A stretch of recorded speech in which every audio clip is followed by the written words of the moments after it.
Hello and welcome. I'm Basic XP, and this is my weekly show, Xbox Game Pass of the Week, where I talk about what I'm playing in Xbox Game Pass. And this is actually the second of two videos that I did this week. I played two games, and I felt the need to make this one both because of the timely release and appearance of this game, but also because this game, and this game is Nobody Saves the World, developed by Drinkbox Studios, published in part by Ontario Creates.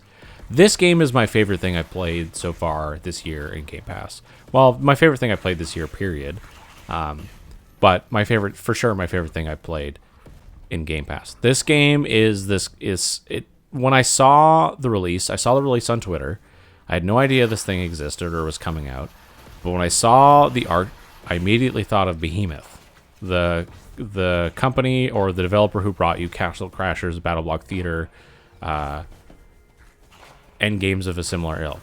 And I love the charm and fun of those games. Those games are just like the most fun games will encounter. And the moment I thought it was a Behemoth game, I was like, well, I'm gonna play it. Like, it doesn't matter what it is, it's gonna be awesome. And then it turns out it wasn't a Behemoth game. It's a Drinkbox Studio game, but that doesn't matter because it turns out it is heavily inspired and has all the charm, including in humor and gameplay execution of that studio. And the moment I started playing this game, I was just enamored and could not stop. I think I've dumped something like 20 hours into this game already. And it just released a few days ago. I want to say it released on Tuesday, but I can't quite remember because the way they launch things into Game Pass is they just go, hey, there's a game, and you go, okay, cool, then you just install it.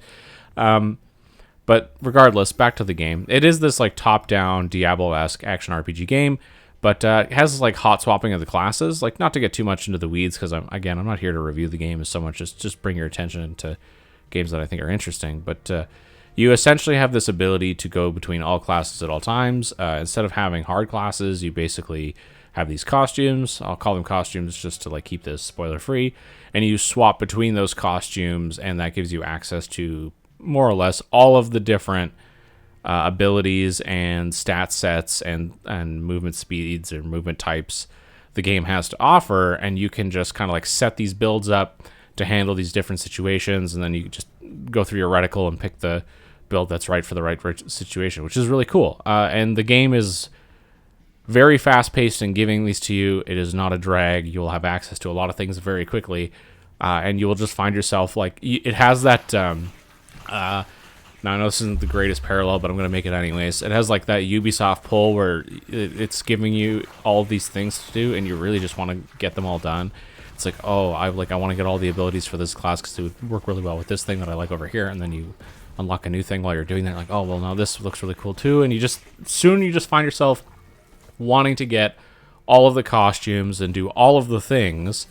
And you're just playing and playing and playing, and it's just one more thing. Okay, I'll just do this one more thing. Okay, I'll just go over here and do this one dungeon. Okay, I'll just unlock this one ability. I'll just do this one costume quest, etc., etc., etc. It's totally enrapturing. It just pulls you in, sucks you in, and you're just having fun nonstop the entire time. It's one of those games where like normally I try to like highlight how I came to the game, why I picked it, why I played it, and why I stuck with it. This is one of those instances where this is just like a complete surprise, pure joy. Love this thing from top to bottom, and really cannot recommend checking out enough. The writing is funny, the gameplay is awesome, and probably most importantly of all, it's in Game Pass. So all you got to do is slam that download button, and you're off to the races. Anyways, I am Basic XP. This is the second game I'm posting this week. I'm going to post them together. I originally was thinking maybe I would just post one a week, but if I play 2 games in a week, I'm just going to post both videos. Messing around with when I'm releasing them. I've been putting them out on Mondays. I think I might start putting them out on Saturdays or Fridays instead, though. So if you have opinions on that, if you like the videos, if you played this game and you want to talk to me about it, leave some comments down below, hit the like button, subscribe, all that good stuff, and I will see you again next time.